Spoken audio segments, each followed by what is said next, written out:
we're going to do a little bit of a walk around and discuss plans for the property. We're kind of starting to come up with a little bit of a plan, starting to kind of identify some stuff. But first, let's do a little property tour and see what our lovely little homestead looks like right now. It's got a lot of work that needs to be done, but we will definitely make that progress. It's just going to take a while because, as you can see, everything is kind of frozen. So let's get started on the walk around. You probably won't see much of my face, but that's fine with me because I'm going to have you turn around looking at what's going on instead of looking at me. So let's get into it. Alright, so we're starting off from the house here. We are on 3.8 acres. The property kind of goes along to the edge of that field right there, and then you've got the barn, and then it does like a little L shape in the corner there. So let's go around to the front of the house. These are hydrangeas that are native to the house.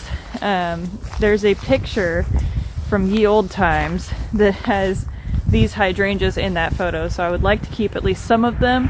This shady front of the house is going to be a great place for all kinds of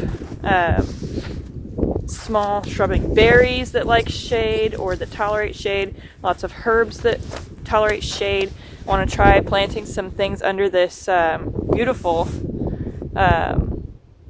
blue spruce tree. This blue spruce, I looked up what grows under it. There's a few medicinal herbs like lungwort that will grow under there that also look very pretty. But we're probably going to try some snowberries, which it says will also do very well under there. And they taste kind of like winter mint. So I honestly like winter fresh gum, so I might enjoy that. Lacey, come on. Going around this side, we have no idea what any of these are, what any of the flowering plants on the other side of the house are. No clue what this tree is, so springtime is going to tell us a lot. I am suspecting that this bush, along with that bush, and possibly the one up by the front door, that those ones are some kind of lilacs. This, I have no idea. It could be another lilac. It could be... They could honestly... Any of them could be anything. So, I mean, if you know what that is, then just go ahead and give it a shout out. Over here, we think that's a black pitch pine.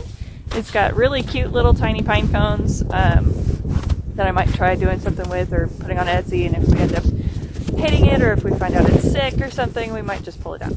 These guys... We have ash trees that have been very, very, very chewed up. We definitely have ash-borne beetles. That's how I actually know what these are, is because what else gets that? So these all have to come out. I'm hoping that maybe we can save some of the suckers on the one over there. We might be able to save it through suckers. These ones, as we pull them up, I think I'm going to probably rent a backhoe after we chop these down, and we're going to pull up the root ball with that backhoe, and that'll kind of start up a hole for us. And I want to plant apple trees here instead, so that they have a function, because they are far enough off the road that you're not going to have apples literally falling on the street. You can keep them pruned enough that won't happen. And the holes are already there. All that dead root matter, once you pull up the rest of the tree, as it decomposes over time, will turn into air pockets under the soil, helping to aerate it. So I think that would probably be a really smart idea. Correct me if I'm wrong. Oh, Lacey, stop! Whew. Rabbit next to the road with a FedEx truck. Oh, heart attack season. Oh my god. But check out this ash borer job here. Look at that. Ooh, yikes. Yeah, that one is a goner. He's gonna have a deep crack into it. Look at how deep that crack is. This tree's a goner. That tree's a for sure goner. They're not coming back. So in this area here where we've got all this lovely shade but afternoon sun that comes in under these trees, we are hoping to plant maybe some blackberries and raspberries in there, since I know that they can do well in the shade. I mean, I grew up in California where we would often have, you would find blackberry brambles where there was lots of trees overhead. These pine needles are going to be putting a lot of great acid into that soil. So I think that that's going to be really, really helpful for growing these berries and getting them the proper soil structure. On the edge here, where it gets pretty much unfettered sun in the high afternoon, like high noon, these little branches here do shade it a little bit, but I think that might be beneficial in summer to keep blueberry bushes from getting scorched, because I don't know how hot the sun is going to get here. I haven't had a summer here yet, but the plan is to put like a little grouping of blueberries and maybe even black currants over here. And I might even throw a honey bush somewhere in this area, or over by the house I might also do a honey bush. So we've got, or a honeyberry. These are stumps that need to be pulled out with some really awesome chop jobs that were done to pull these trees down. Hey, they got the job done though. This is the steel barn. I am currently lobbying to pull it down. Joel sensibly wants to find a practical use for that building before we have to pull it down. So we might wait, we might sit on it for a couple of years and see if we can think of anything to use it for. This right here is where I want to put our eventual garden, is along this, because I wanted to turn that into greenhouses. But like I said, we'll see what happens. This is like really nice tall grass for grazing that we will see how it does when it comes out of dormancy. I don't know if it's all going to turn green or if it's all going to die back to the ground and then grow up green. But all of this nice prime grazing is going to be great for our sheep. So this year we're going to confine our garden to just that fenced up area over there, because I'm not ready to start a giant garden. This is the L shape that I was talking about, where it goes on this L right there. And then we turn back around. All of this is where I wanted to do the garden, cutting off where that grass line was that you saw that it's growing taller. Have just this big space right in this corner be where we get a lot of our produce growing, because this area gets completely unfettered sunshine. This is all prime growing rate. Over here, this fenced off area is where I was talking about starting the garden. They had their bucks on here, their buck goats. They had 2 of them that were over here. It looks pretty mowed down, but they were tramping on all this. So I want to use my little soil test kit when the ground thaws better and see how all this tests, because this should be nice and nutrient rich since this is where they were keeping some goats. So hopefully that'll be nutrient rich and kind of ready to be planted. So this is this, we call it the steel barn. It's an old grain storage. It's pretty interesting. You go in there and it's like, whoop, goes all the way up to the top. I've been to the top. I have video of me going to the top and having a lovely panic attack up there. I cut the video off before I went into full panic attack, but it was terrifying. The sounds, the creaking, the wind screaming through the top of the building, like, oh God, it was terrifying. So this is where you go up and hope you don't die. And then it continues up that ladder and all the way to the tippy top, which is obscenely high and makes you feel like you're gonna die. And no, I'm not gonna go up there because I vowed I will never go up there again, ever without rappelling equipment for like rock climbing. Because that was not a fun time. I'm not like super scared of heights, but that was killing me. I just didn't enjoy it. That's my current compost pile that's getting moved. Probably to the second garage.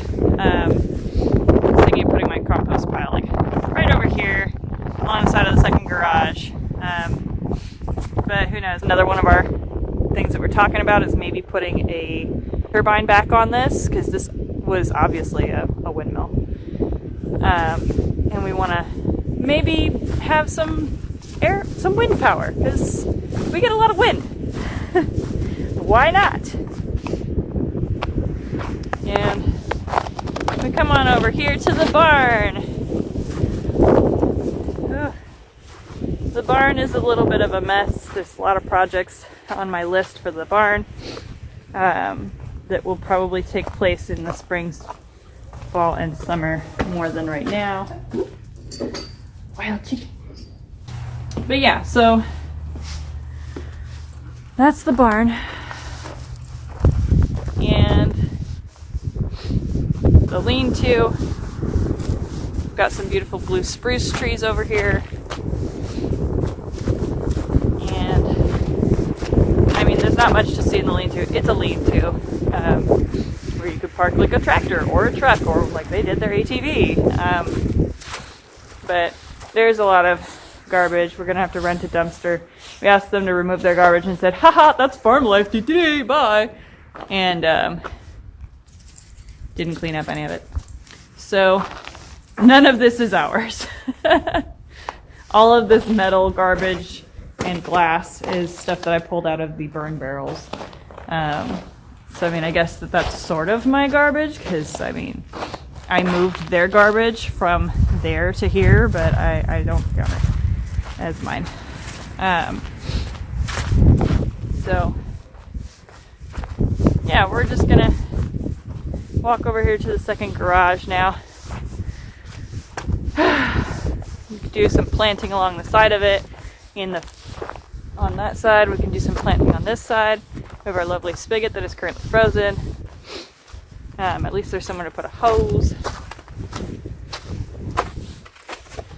can go on the side. I currently have my hay in here, or straw. I currently have my straw being stored in here, because it's just easier that way.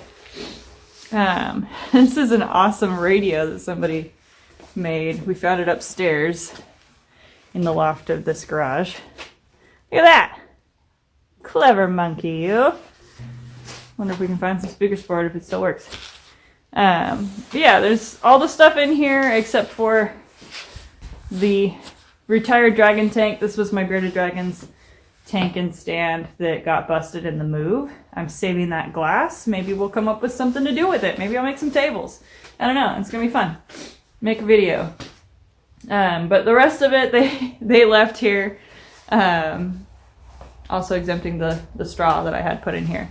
This is the only reliably dry place that I could really put the straw that wasn't gonna be like in the way. Up here we have some more stuff. They left us a couple of spooks. So we've got ghosts in here. Alright.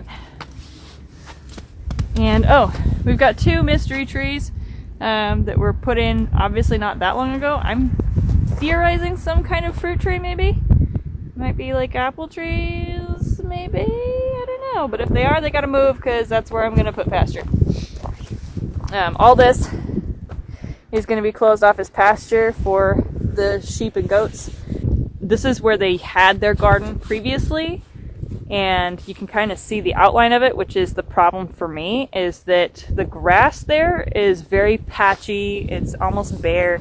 I think that land is practically spent for growing, because they said that for a long time they had a really nice garden there. So my guess is that I should probably turn that into pasture land, let the goats and sheep work it, let them tramp it down really good, turn it back into good fertile soil, and use the other areas that have not been over farmed for doing our current growing. This big open area where we kind of started, that I do want to turn the center of that into another grazing area. So we should have several grazing areas, get some tape fence. We could probably be able to grow out meat lambs over there. Up here, more herbs, florals, potted garden. So lots of stuff that I want to do up here. This is the potting shed. some of that is ours now, but honestly, this building was pretty much full of cardboard trash anyway. It's like you have burn piles, you have like burn barrels. Like you could have just burned it, but no, I guess not. The roof has to be completely ripped out, which we have to get that checked to see if it's asbestos or not, because we don't know how old this building is, but I'm guessing pretty old. So, I mean, the electrical suggests that it is not young. So we'll just have to see what happens with that. And that's about sums up our farm tour, if you can call it that. Our property tour, because it's not quite a farm yet. We haven't picked a name yet.